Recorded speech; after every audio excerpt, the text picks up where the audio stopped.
Hello everyone, welcome back to a brand new video. Jedi Survivor might be one of the best games I have played in a long time, even beating my position of God of War Ragnarok. What made Jedi Survivor so great? How did I like this story? Well, today we're answering all the questions. Welcome to my Jedi Survivor review. So without further ado, let's get into this. This game was epic. This was such a fun time. Compared to its predecessor, Jedi Fallen Order, this game just took a massive step up, and I loved everything about this game. And one of my favorite parts about this was the customization, the story, how just everything worked, the new lightsaber combinations, just everything that this game had to offer that just outbeat Fallen Order was just absolutely incredible, and was just honestly such a really good time, and I just had a blast playing this. I think that there was a lot of things to love about this game. Now, I will admit, the frames were not on my side a lot of the time, especially during the cutscenes, and I knew this going in. I mean, when you first open the game, you know, you get you want to focus more on quality over the frames, and I picked quality over frames. But even then, I still didn't really have much of a problem. Like, it was just like a quick 1 second frame drop, and then it was just back to normal. So yeah, even though there was that a little bit, I still didn't have that much of a problem going in on it. Now, the game did crash in total of 4 times.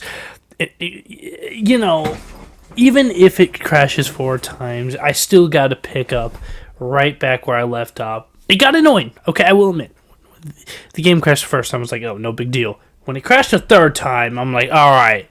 Then when it crashed the 4th time, I'm like, okay, that's not the point. The point is that this game definitely is a must-play, especially if you're a fan of Star Wars. Like, this is a love letter to Star Wars fans. I feel that this game, everything that this game does is like saying, hey, this is a love letter to the Star Wars fans. And, you know, there's so many things to love about this game, such as they brought back the freaking ponchos. I was not expecting to see ponchos make their epic return, even though the customization was so broad. I mean, there was so much you can do, from the pants, the shirts, to the jackets, the beards. You can even get hairstyles in this. BD1 had a bunch of new customizations, the lightsabers. Now, one thing I did realize is you can no longer customize the Manus. You can no longer customize the Manus. Now, let's talk about the story. The story in this game is what I definitely want to spend most of this review talking about, because this is probably one of the best stories I've ever seen played out in a video game. I even thought it was better than Ragnarok. But boy, this was just such an epic story. So, you know, the Manus crew split up. It's just Cal and this brand new gang. You start off on Coruscant, by the way. I mean, that is just incredible as of itself. You start off on Coruscant, the crew is split up, and slowly throughout the game, you start reuniting with Marin, Grease, and Seer, and new members, especially Bode. You know, he was in this game. You know, he was a new companion. You could use him to help fight the fights with you, and I thought that was a really, really dope addition. You could even do the same with the Marin. You know, there's definitely a lot of that just going around. But practically, they need to get through this abyss to go to this new planet called Tanalorr, which the Empire cannot go to. Practically for them to start a new home and forget about everything that was in the past. Obviously, they come with problems with this brand new High Republic Jedi showing up, turning his kyber crystal into red, and it was epic. We got to fight him a couple of times. We got our boy Ravis. He led this group of bounty hunters to also try to find Tanalorr. I think that was also an insane, incredible touch. Also, the customizations, like I said, I'm going to also talk about the customizations. I got the Deluxe Edition, so I got to run a lot of the Luke stuff.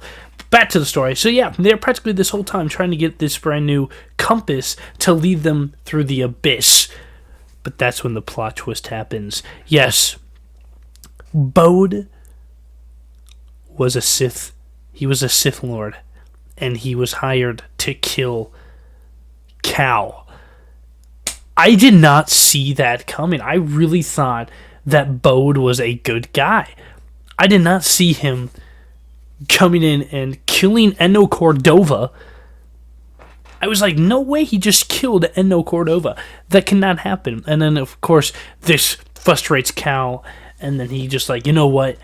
You're going to die now. And this, whole time they're talking about he's trying to protect his family, trying to protect his daughter. And so then Bo takes the compass. He gets to Tanalorr, and he's like, and the Cal's like, you know what? No. So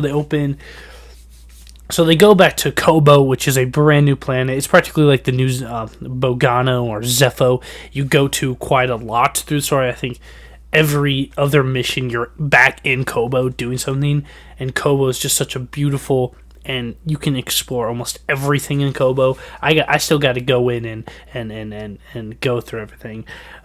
It was just honestly just such a fun time going through Kobo, seeing everything that they had going. It was so fun, but you keep going back to Kobo.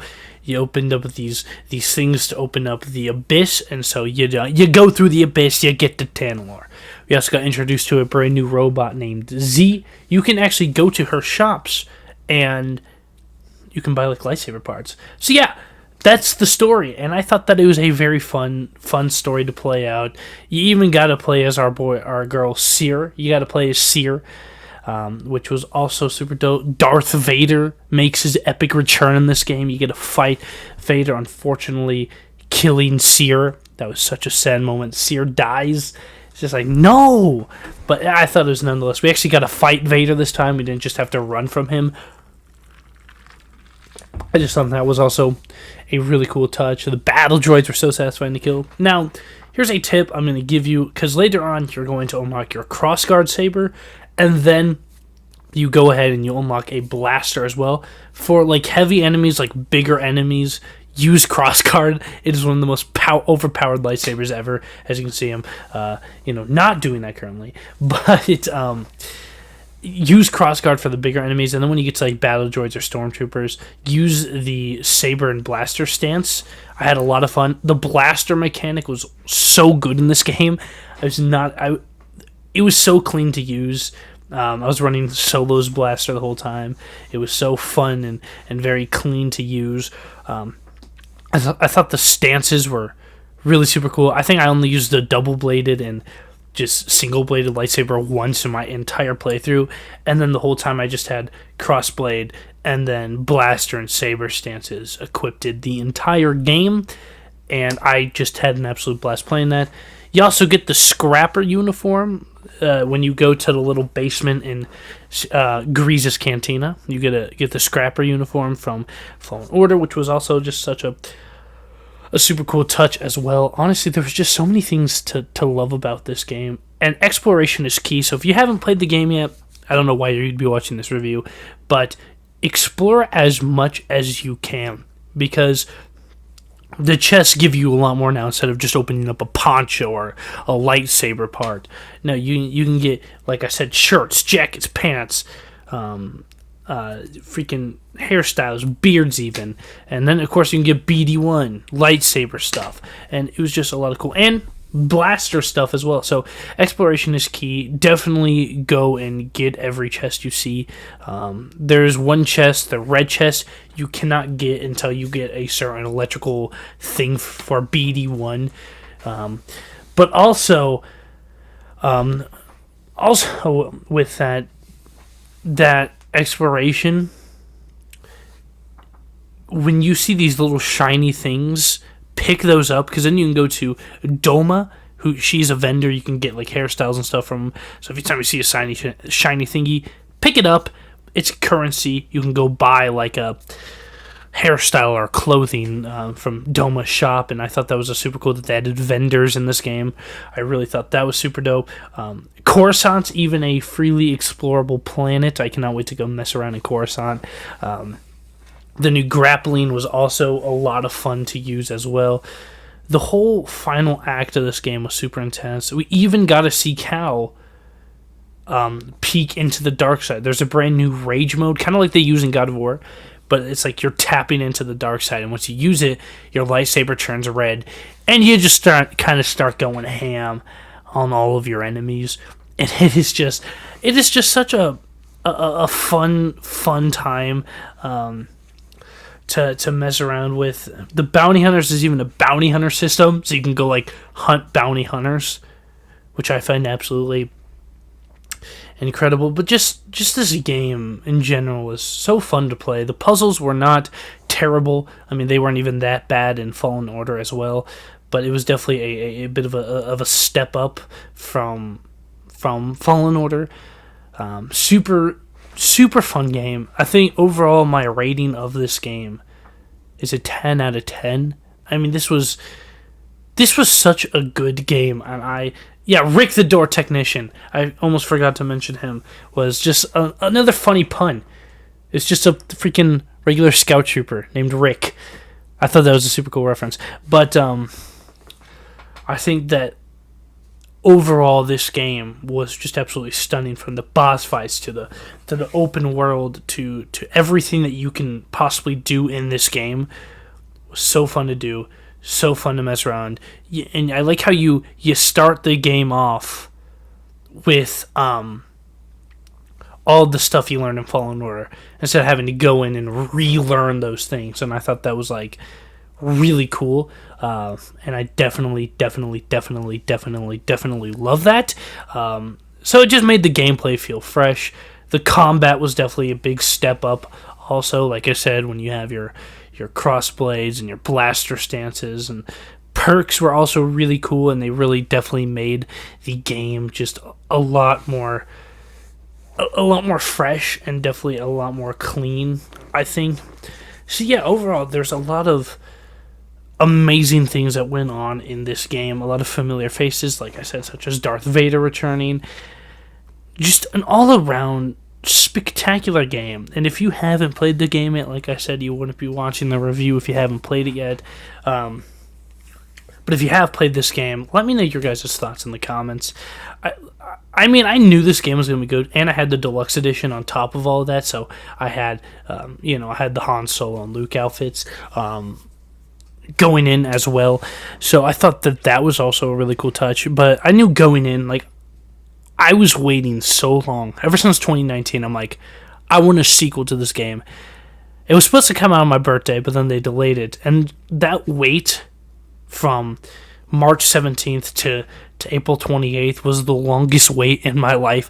Like, that school week leading into Survivor was a dread, because I'm like, I just want to play this game. I want to experience it. And I beat it all in a weekend. I grinded this game out. So yeah, that is my Star Wars Jedi Survivor review. Highly recommend this game. If you loved Fallen Order, you'll definitely love this game. And yeah, so that's going to do it for today's video.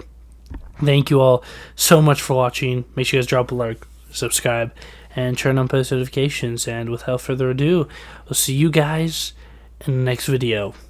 Goodbye, everyone.